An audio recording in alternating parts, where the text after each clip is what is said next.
Okay, hey, WaddSolen here, and I've got a review of the new movie by Ricky Gervais. I went to go see it yesterday.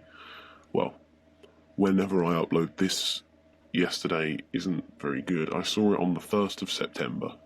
That's all I can say. But it's really good. Obviously, I'm a massive fan of the podcasts and everything with Carl, and I've dedicated a lot of my life to Ricky Gervais' stuff, and I'm a massive fan of The Office. And basically, Ricky Gervais is probably one of if not my favourite comedian. So I'm not really into comedians too much, but he's probably my favourite comedian. Yeah. I kind of wasn't really knowing what to expect, and I've tried to stay away from any information about it. And I watched Ricky Gervais kind of talking about it.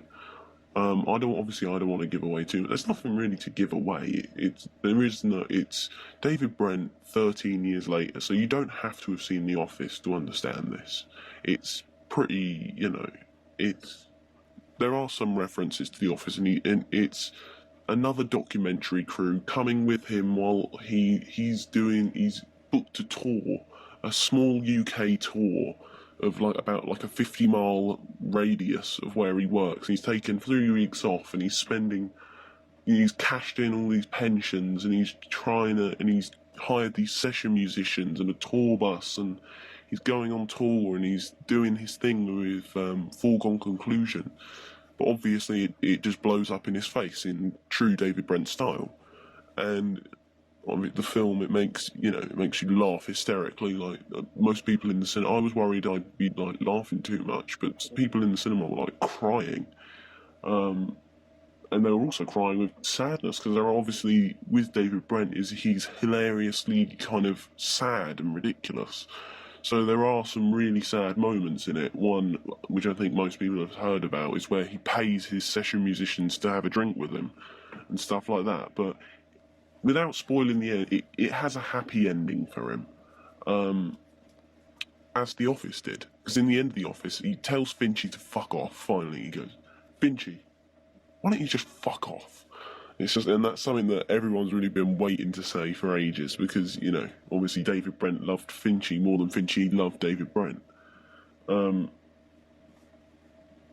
he gets the girl that he went on the blind date with.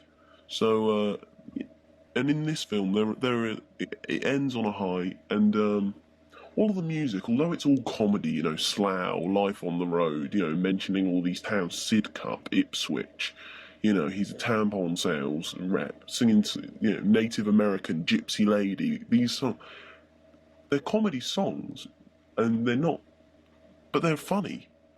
But they're like comedy songs and they're funny, but they're also actually really good songs. I'm not going to play any. I reckon go listen to the album, because it's all done. What he's done, he's released a songbook, the film.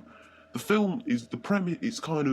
It's David Brent is allowing this film crew it's done in the documentary or mockumentary style again, and David Brent has hired this film crew want to do this other documentary about the tour, and follow him around just like The Office. And in a bit in the film, he says, I know this isn't going to be like The Office. I'm going to, because in The Office it's a documentary crew filming it, isn't it? It's a mockumentary. And a mockumentary called The Office on BBC Two, so there's a lot of realism in it.